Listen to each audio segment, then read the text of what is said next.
Bonjour à tous et bienvenue dans l'autre direct. Nous sommes en compagnie de Philippe Pascot, ancien maire adjoint à Évry aux côtés de Manuel Valls, qui a jeté plusieurs pavés dans la mare en publiant plusieurs enquêtes sur le comportement affligeant ou même hors la loi de certains élus.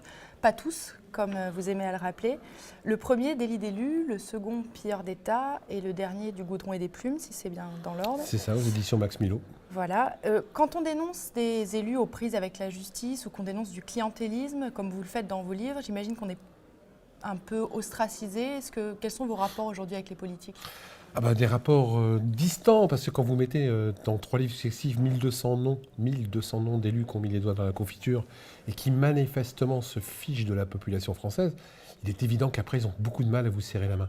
J'ai beaucoup moins de rapports avec Manu. Manu, si tu m'écoutes, bonjour. J'ai beaucoup moins de rapports avec Manuel Valls, ex-Premier ministre, ex-futur président de la République. D'accord.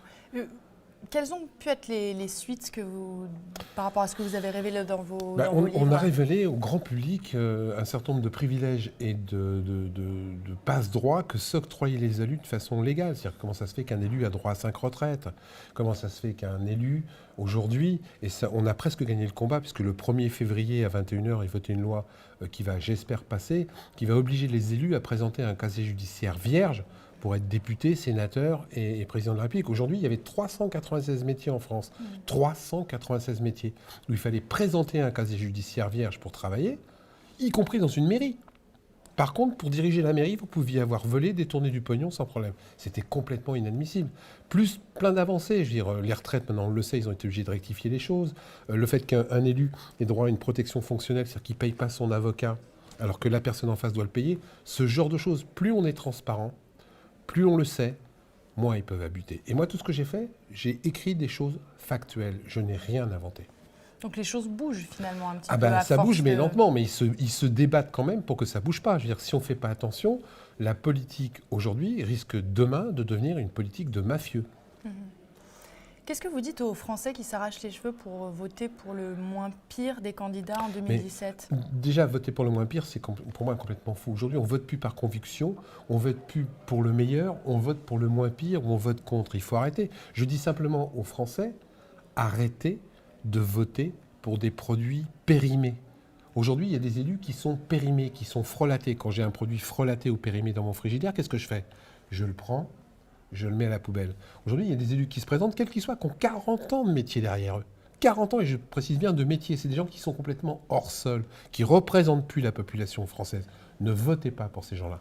C'est un changement de société, en fait, qu'il faut plutôt aussi, de C'est comportement. pas un changement de comportement, un changement de mentalité, et surtout, élire des élus qui nous représentent vraiment.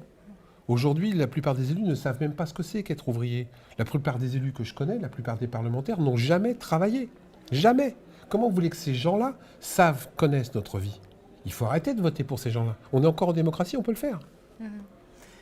Donc pour vous, il faut revoir tout le système pour que la démocratie retrouve un sens en Ce France ? serait un bonheur si quelque part on changeait. Puis aujourd'hui, le vote ne veut plus rien dire. Mais ne pas aller voter, ça arrange les élus. Pourquoi le vote ne veut plus rien dire ? Parce qu'aujourd'hui, il y a des gens qui sont élus avec 1% des voix. Aujourd'hui, il y a des gens qui sont élus avec 10% des inscrits. Par exemple, la dame qui a remplacé M. Ayrault. Vous voyez qui c'est, M. Ayrault, ancien Premier ministre, Elle a été élue avec 1,2 électeurs sur 10. Ces gens, aujourd'hui, sont légalement élus, mais ne sont plus représentatifs de la population. Il va falloir qu'on change le système. Alors, je ne sais pas si ce sera le système d'Étienne Chouard, etc., mais il va falloir qu'on change le système. Et on peut le faire, on est encore en démocratie. Vous avez un autre livre là en préparation ? Oui, j'ai un livre qui va sortir en février-mars que je conseille à tout le monde. Je connais l'auteur, il est sympa, qui va s'appeler « Allez presque tous vous faire foutre ». Pourquoi ? Parce que tout ce que j'ai découvert encore me donnait envie de vomir certains soirs, parce que tout ce que j'ai découvert de factuel me disait que c'est pas possible. Et je laisse le presque, parce que c'est pas des livres défaitistes, c'est des livres d'espoir. On peut encore. D'abord, je peux encore les écrire, donc ça prouve qu'on a quand même un petit peu de démocratie. Mais si les gens ne s'emparent pas de cette démocratie qui est en train de mourir, demain, elle est morte. S'il n'y a plus de contre-pouvoir, demain, la dictature s'installe. D'accord. Vous n'avez pas l'impression qu'il y a quand même un certain sentiment d'impunité quelque part ? Oui, mais c'est nous-mêmes qui le créons, cette sentiment d'impunité. Pourquoi vous voulez que les gens ne soient pas impunis ? Moi, je rencontre des élus. Alors, ils sont élus, ils ne sont pas responsables. Ils sont réélus, ils sont innocents.